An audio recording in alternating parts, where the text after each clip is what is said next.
Hello बच्चों, आज की क्लास में आपका स्वागत है।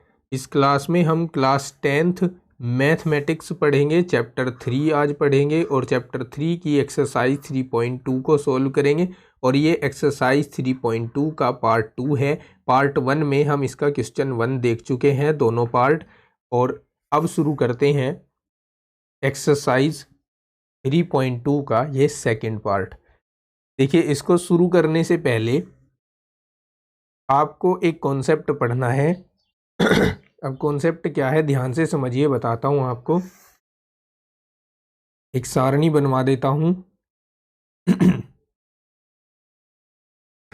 पहले ऐसे समझिए कि यदि आपके पास दो समीकरणें हैं, a1x plus b1y plus c1 बराबर 0, तथा दूसरी रैखिक समीकरण है आपके पास a2x plus b2y plus c2 equals to 0। दो रैखिक समीकरणें हैं, या फिर कह सकते हैं कि ये रैखिक समीकरण युग्म है।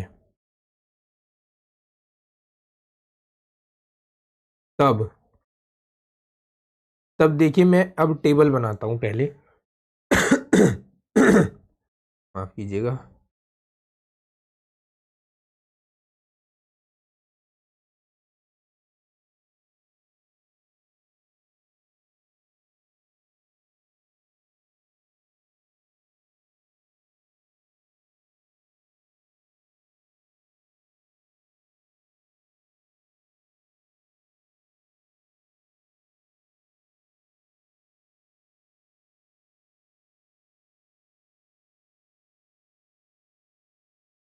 ये बहुत ही इम्पोर्टेंट टॉपिक मैं आपको पढ़ाने जा रहा हूं, जो बोर्ड एग्जाम में या फिर होम एग्जाम हो या फिर प्री बोर्ड हो, जोरों शोरों से पूछा जाता है ये वाला टॉपिक।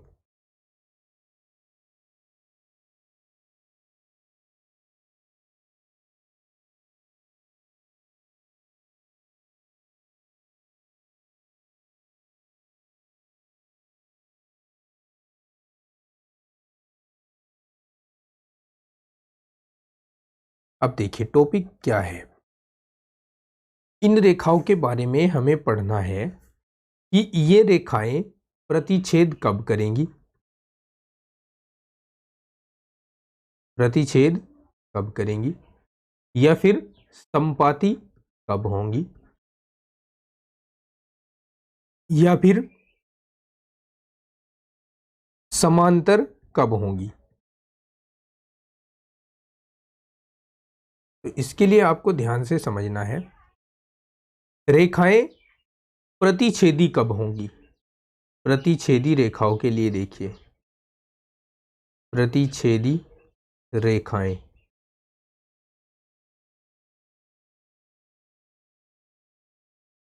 देखो, प्रतिच्छेदी रेखाएं तब होंगी यदि इन गुणांकों के मध्य जो संबंध है वो कुछ इस तरह से हो जाए, a1/a2 नोट इक्वल्स टू हो जाए b1/b2 के। ठीक है, प्रतिच्छेदी मतलब एक दूसरे को काटने वाली। मान लीजिए एक रेखा इस तरह से गई, दूसरी रेखा इस तरह से गई, तो इन्होंने यहाँ एक बिंदु पर प्रतिच्छेद कर दिया है। और इसके लिए कंडीशन क्या है, गुणांकों की अगर तुलना करें तो a1 के अपॉन में a2 को रखें और b1 के अपॉन में b2 को रखें। दोनों के आंसर अलग अलग आते हैं, इसलिए बीच में नॉट इक्वल्स टू का साइन लगाया जाता है। ठीक है, समझ गए। अब दूसरा क्या है कि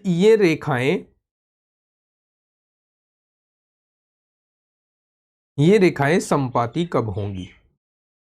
संपाती होने के लिए कंडीशन है, संपाती रेखाओं के लिए, संपाती रेखाएं, संपाती के पहले अर्थ बता दूं संपाती का क्या होता है। संपाती का मतलब है एक जहां से जाएगी दूसरी भी वहीं से जाएगी, यानी एक दूसरे की हम सफर होंगी, साथ साथ चलेंगी हमेशा। संपाती एक जहां से गुजरी दूसरी ठीक उसके ऊपर से गुजर कर जाएगी, दोनों का रास्ता वही होगा।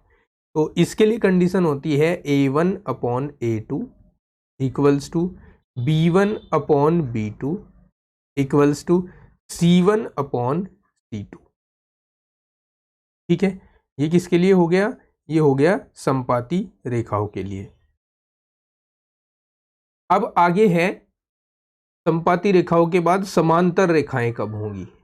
समांतर रेखाएं,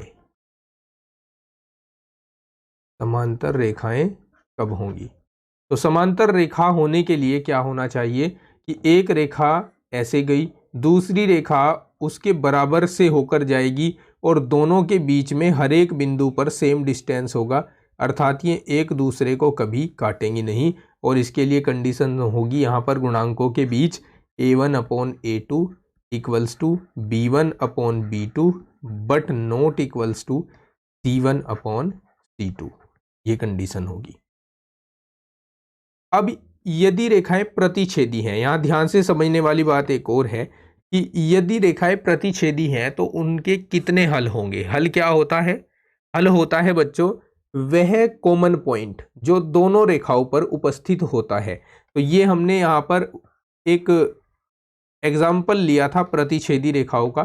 तो हमने देखा कि यहाँ एक बिंदु पर ये काट रही हैं, ये बिंदु ही इसका हल होता है और केवल एक ही बिंदु पर काटती हैं प्रतिच्छेदी रेखाएं, इसीलिए इसको कहते हैं कि इसका केवल एक हल या फिर अद्वितीय हल, अद्वितीय हल, यूनिक सॉल्यूशन, अद्वितीय हल होता है। ठीक है, तो यहाँ हम लिख सकते हैं कि अगर कहीं पर गुणांकों के बीच संबंध ये वाला आ रहा है A1 upon A2 not equals to B1 upon B2, तो हम कह सकते हैं कि रेखाओं या समीकरणों के अद्वितीय हल हैं। अद्वितीय हल या कह सकते हैं केवल एक हल, केवल एक हल। क्लियर? अगर रेखाएं समपाती हैं, यानी एक जहां से होकर गई दूसरी ठीक उसके ऊपर से होकर जा रही है, तो क्या होगा? हर एक बिंदु हल होगा।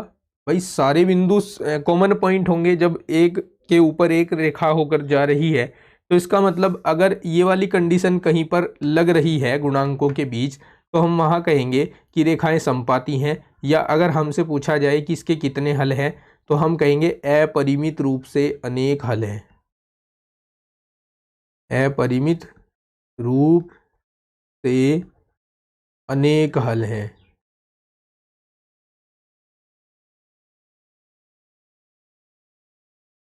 अब आ जाइए थर्ड कंडीशन पर।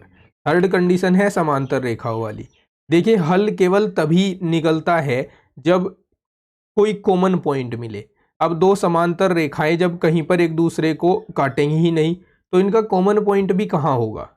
कॉमन पॉइंट अगर नहीं होगा तो इसका हल ही नहीं होगा। अर्थात समांतर रेखाओं के लिए हम कह सकते हैं कि इनका कोई हल नहीं होता, कोई हल नहीं। ठीक है, अब बात आती है संगत और असंगत की। संगत और असंगत पूछेगा आपसे, कंसिस्टेंस और पूछेगा कि कंसिस्टेंस कौन सी रेखा है और इनकंसिस्टेंट कौन सी रेखाएं होती हैं। तो अगर ये वाली कंडीशन कहीं पर अप्लाई हो रही है, दैट मीन्स वो प्रतिच्छेदी रेखाएं हैं। प्रतिच्छेदी रेखाएं हैं इसका मतलब वो कहीं ना कहीं एक बिंदु पर मिली होंगी, और जो आपस में मिल बैठता है उसी को हम संगत बुलाते हैं। तो ये एक बिंदु पर कहीं ना कहीं आपस में मिल बैठकर इन्होंने बात की है, इसीलिए ये संगत होती हैं या इनका हल संगत होता है।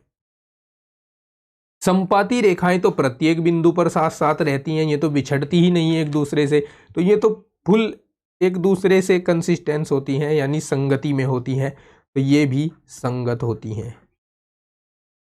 संगत हल कह सकते हैं इनको, संगत और असंगत हल पूछता है आपसे। और समांतर रेखाएं ये ऐसी रेखाएं हैं जो एक दूसरे को किसी भी बिंदु पर मिलती नहीं है, और जब ये मिलती नहीं है तो एक दूसरे की संगति कैसे ग्रहण कर लेंगी, इसलिए ये असंगत होती हैं, असंगत होती हैं। अब इस एक टेबल से 3 प्रकार के प्रश्न आपसे पूछ सकता है। कैसे कैसे पूछ सकता है, ध्यान से समझिएगा। 2 समीकरणें आपको दे देगा, जैसे यहां ऊपर 2 समीकरणें दे दिया आपको, ऐसे 2 समीकरणें देकर एक ये समीकरण दे दी इधर। इस तरह से दो समीकरणें देकर आपसे ये भी पूछ सकता है कि क्या ये प्रतिच्छेदी हैं, क्या ये समपाती हैं, या क्या ये समांतर हैं।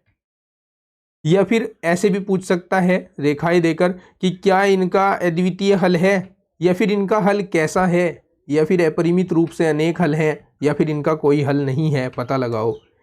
या फिर ऐसे पूछ लेगा कि क्या ये समीकरणें संगत हैं या असंगत हैं।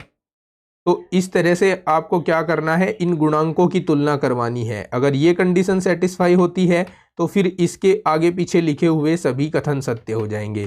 ठीक है, अगर ये सेटिस्फाई होती है ये वाली कंडीशन, तो इसके आगे ऊपर नीचे लिखे हुए कथन सत्य हो जाएंगे। समझ गए। अब इन पर आधारित प्रश्नों को लेते हैं और उनके माध्यम से और अच्छी तरह से समझते हैं। इन पर आधारित प्रश्न है पहला हमारा क्वेश्चन नंबर 2। इसमें कहा है गुणांक अनुपातों A1/A2, B1/B2 और C1/C2 की तुलना कर ज्ञात कीजिए कि निम्न समीकरण युग्मों द्वारा निरूपित रेखाएं एक बिंदु पर प्रतिच्छेद करती हैं, समांतर हैं अथवा समपाती हैं।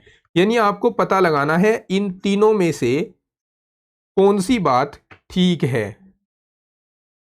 चलिए तो फिर शुरू करते हैं। क्वेश्चन नंबर 1 है हमारे पास। समीकरणें हैं 5x - 4y + 8 = 0 और दूसरी है 7x + 6y - 9 = 0। पहली समीकरणों के गुणांकों को हम A1, B1 और C1 बुलाते हैं। दूसरी समीकरण के गुणांकों को हम A2, B2 और C2 बुलाते हैं। तो यहां पर हम लिख सकते हैं वी हैव A1 कितना है, यहां देख सकते हैं आप 5 के बराबर है। x का गुणांक A1 होता है पहली समीकरण में, तो ये 5 हो गया।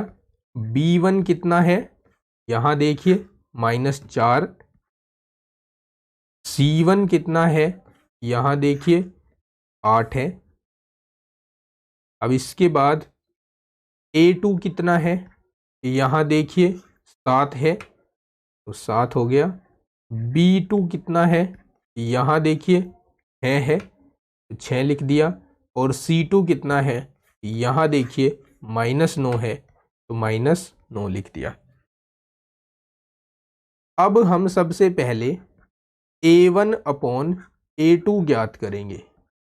दैट मीन्स 5/7 आ जाएगा, तथा साथ ही B1/B2 ज्ञात करेंगे।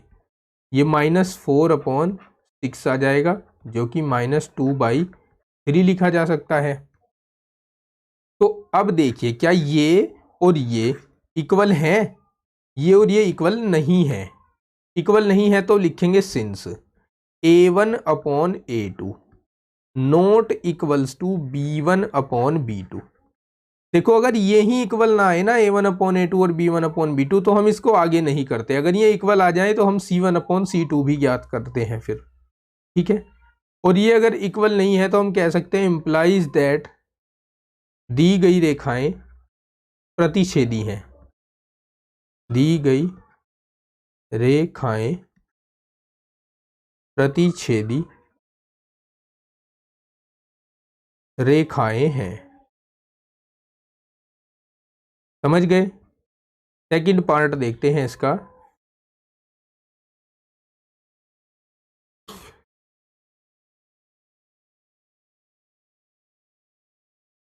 देखिए ये सेकंड पार्ट है, यहां सीधे ही मैं A1 लिख देता हूं, जो कि कितना है 9 है, 9 लिख दिया। फिर B1 लिख देता हूं, B1 कितना है 3 है, 3 लिख दिया। C1 लिख देता हूं, C1 कितना है 12 है, 12 लिख दिया। A2 लिख देता हूं, कितना है 18 है, 18 लिख दिया। B2 लिख देता हूं, कितना है 6 है, 6 लिख दिया। और C2 लिख देता हूं, कितना है 24, 24 लिख दिया। अब हम सबसे पहले A1/A2 को ज्ञात करेंगे, जो कि 9/18 हो जाएगा। 9 एकम 9, 9 दूनी 18, यानी ये 1/2 आ गया। तथा B1/A2 B2 को ज्ञात करेंगे। B1 अपॉन B2 मतलब 3/6 आ गया, 3 एकम 3, 3 दूनी 6। वह C1 अपॉन C2 को ज्ञात करेंगे जो कि 12/24 आ जाएगा, यानी 12 एकम 12, 12 दूनी 24 आ गया। अब हम देख सकते हैं कि यहाँ A1 अपॉन A2 बराबर आ गया B1 अपॉन B2 के, और बराबर आ गया C1 अपॉन C2 के, जो कि शर्त किसकी है? समपाती रेखाएं होने की। तो लिख देंगे अतः रेखाएं समपाती रेखाएं हैं। क्लियर? थर्ड पार्ट देखते हैं।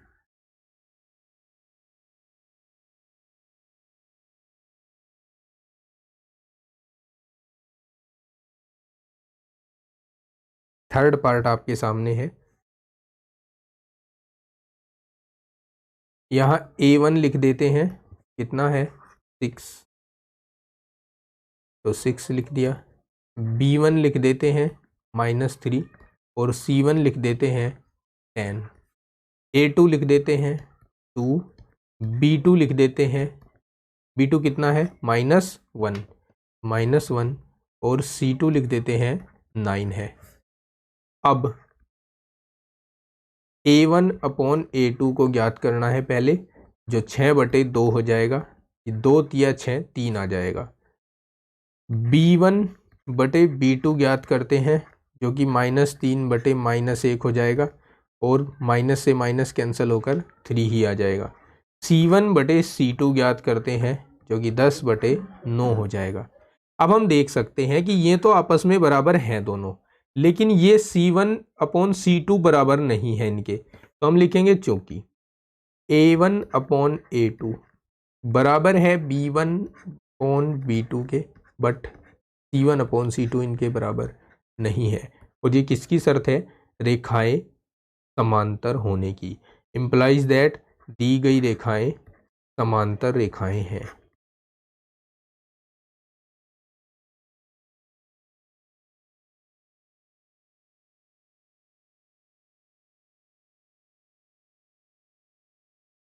क्लियर? चलिए नेक्स्ट जो क्वेश्चन है हमारे पास, क्वेश्चन नंबर 3, वो भी इसी पर बेस है, तो इसको भी देखते हैं। ये है क्वेश्चन नंबर 3 हमारे पास। क्वेश्चन 3 देखिए, हमें कहा क्या है, पहले पढ़ लेते हैं। अनुपातों A1 upon A2, B1 upon B2 और C1 अपॉन C2 की तुलना कर ज्ञात कीजिए कि निम्न रैखिक समीकरण युग्म संगत है या असंगत। तो जानते हो ना, अभी मैंने आपको पढ़ाया है कि अगर A1 upon A2 not equals to B1 upon B2 हो जाए, अर्थात रेखाएं प्रतिच्छेदी हों, तो क्या होती हैं? संगत होती हैं। अगर A1 upon A2 equals to B1 upon B2 equals to C1 upon C2 भी आ जाए, तब भी हम कहते हैं कि रेखाएं संगत होती हैं, क्योंकि ऐसी रेखाएं समपाती होती हैं। अगर A1 upon A2 equals to B1 upon B2 not equals to C1 upon C2 हो जाए, तब रेखाएं समांतर होती हैं, और समांतर रेखाएं असंगत होती हैं। क्लियर? अब अपना पहला क्वेश्चन देखते हैं, पहला पार्ट देखते हैं इस क्वेश्चन का। 3x + 2y इक्वल्स टू 5 दिया गया है। या हम क्या कर लेते हैं, सभी को एक ही तरफ लेकर आते हैं, तो ये जो 5 है उधर जाएगा, तो -5 हो जाएगा, -5 बराबर 0। वह दूसरी समीकरण है 2x -3y बराबर 7, या फिर हम इसको लिख सकते हैं 2x -3y -7 बराबर 0। अब हम अगर इनकी जो व्यापक समीकरणें हैं उनसे तुलना करवाएं, तो तुलना करने पर A1 का वैल्यू कितना आएगा? यहाँ देख लीजिए 3 आएगा। B1 का वैल्यू कितना आएगा? यहाँ देख लीजिए 2 आएगा। C1 का वैल्यू कितना आएगा? यहाँ देख लीजिए -5 आएगा। A2 का वैल्यू कितना आएगा? यहाँ देख लीजिए 2 आएगा। B2 का वैल्यू यहाँ से उठाइए -3 आएगा, और C2 का वैल्यू यहाँ से उठाइए -7 आएगा। अब चूंकि A1/A2 इक्वल्स टू है 3/2 के, एंड B1/B2 इक्वल्स टू है -2/3 के, क्या ये दोनों इक्वल हैं? नहीं है ना, तो लिखेंगे सिंस। अच्छा, अगर ये दोनों इक्वल ना आए तो थर्ड को हम ज्ञात भी नहीं करते, लिखते भी नहीं, क्योंकि इनसे ही हम अपना कंक्लूजन, अपना आंसर दे सकते हैं। A1/A2 not equals to B1/B2। और जब ऐसा हो जाए, मैंने अभी आपको समझाया कि ऐसी रेखाएं संगत रेखाएं होती हैं, तो यहाँ हम लिख देंगे कि यह संगत रैखिक समीकरण युग्म है। यह implies that यह संगत रैखिक समीकरण युग्म है। ठीक है, आती है बात समझ में? चलिए फिर सेकंड पार्ट करते हैं इसी क्वेश्चन का। सेकंड पार्ट ये है, इसमें मैं डायरेक्टली लिख दूं अब A1 B1 C1 A2 B2 C2। A1 2 है, B1 -3 है, C1 8 है, और 8 नहीं -8 है। क्यों? क्योंकि 8 दूसरी साइड पे है, तो इसको माइनस लेना है। अगर आप माइनस नहीं भी लोगे तो भी यहाँ पर काम चल जाएगा, क्योंकि दोनों ही जो कांस्टेंट टर्म है वो बराबर के दूसरी ओर है। अगर ऐसा हो जाता कि एक बराबर के दूसरी ओर है और एक बराबर के दूसरी ओर नहीं है, तो फिर आपको इन्हें बराबर के एक ही साइड करना होता। ठीक है, तो फिलहाल यहाँ पर इसको प्लस का 8 ही लिख देता हूँ मैं, या माइनस का 8 ही लिख लो, ऐसे ही ठीक रहेगा। A2 है हमारे पास 4, B2 है हमारे पास -6, और C2 है हमारे पास -9। अब A1/A2 बराबर हो जाएगा 2/4, 2 एकम 2, 2 दूनी 4। इसके बाद B1/B2 बराबर -3/-6, यानी 1/2 ही आ जाएगा। C1/C2 बराबर -8/-9, माइनस से माइनस कैंसिल हुआ तो 8/9 रह जाएगा। ठीक है, साइड में इधर लिख देते हैं।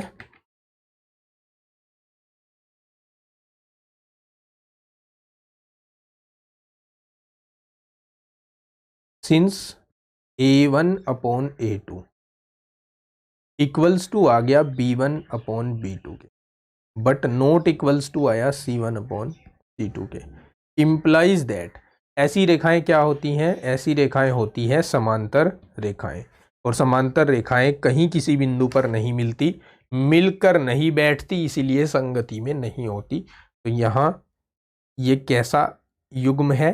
असंगत समीकरण युग्म है। असंगत समीकरण युग्म। क्लियर? चलिए फिर आगे बढ़ते हैं, और नेक्स्ट पार्ट जो इसका दिया हुआ है थर्ड, उसको देखते हैं। और थर्ड पार्ट में अगर बात करें A1 की तो वो 3/2 है, बात करें B1 की तो वो 5/3 है, बात करें C1 की तो वो -7 है। ठीक है, ये इधर जाकर माइनस होगा और फिर इसको C1 के बराबर लिखते हैं। बात करें A2 की तो वो 9 है, बात करें B2 की तो -10 है, और बात करें C2 की तो -14 है। अब हम गुणांकों की तुलना करेंगे और इनका रेशियो निकालेंगे, अनुपात ज्ञात करेंगे। 3/2 के बटे में 9 रख देना है, तो ये 3 इन 2 और 9 की आपस में गुणा हो जाएगी, तो 2 गुणा 9 हो जाएगा। 3 तिया 9, तो यहाँ 1/6 आ जाएगा बच्चों। A1 अपॉन A2 का काम तो खत्म हुआ। अब B1 अपॉन B2 आ गया मैदान में, तो ये 5/3/-10 हो जाएगा, या हम इसको 5/3 गुणा -10 लिख सकते हैं। 5 दूनी 10, तो यहाँ -1/6 आ जाएगा। अब आप खुद देख सकते हो, क्या 1/6 और -1/6 बराबर है? नहीं है ना। तो यहां लिखेंगे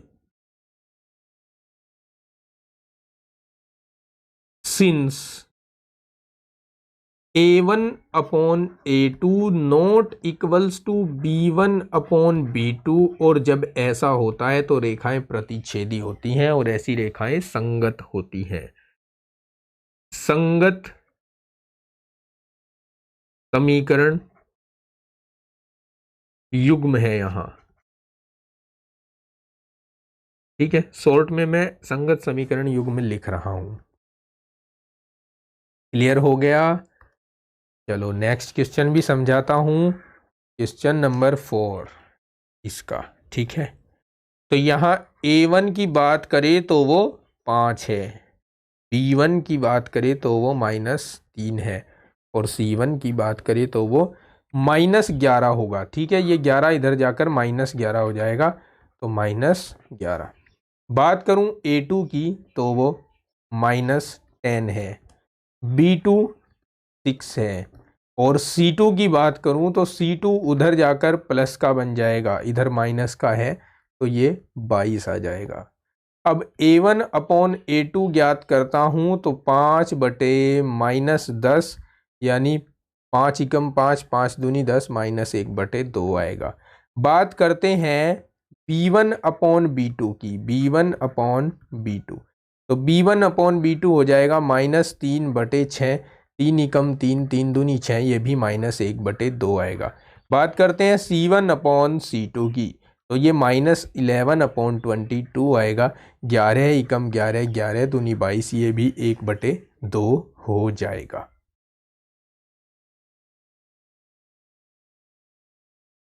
अब आगे बढ़ते हैं और लिखते हैं since A1 upon A2 equals to हो गया है B1 अपॉन B2 के, और इक्वल्स टू हो गया है C1 अपॉन C2 के, इम्प्लाइज दैट ये रेखाएं संपाती हो गई, और संपाती रेखाएं संगत होती हैं, तो यह संगत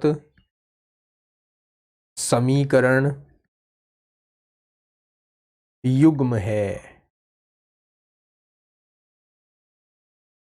आंसर आ गया है, ठीक है। ये था इसका 4th पार्ट, और भी देख लेते हैं। चलिए अब इसका देख लेते हैं हम लास्ट, ये 5th पार्ट।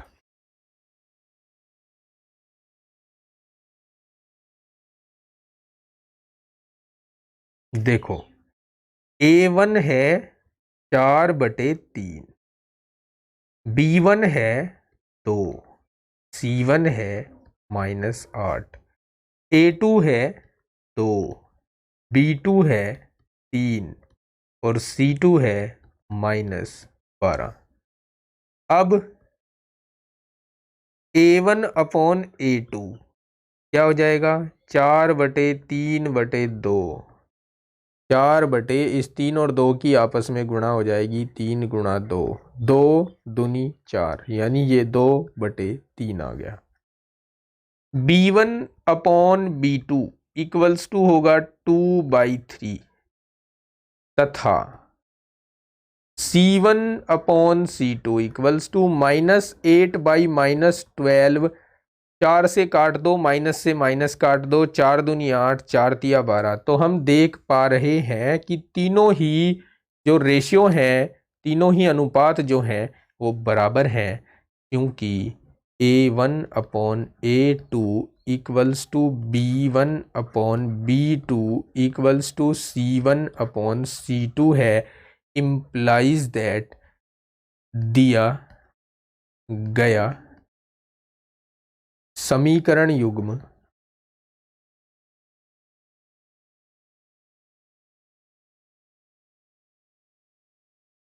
संगत समीकरण युग्म है।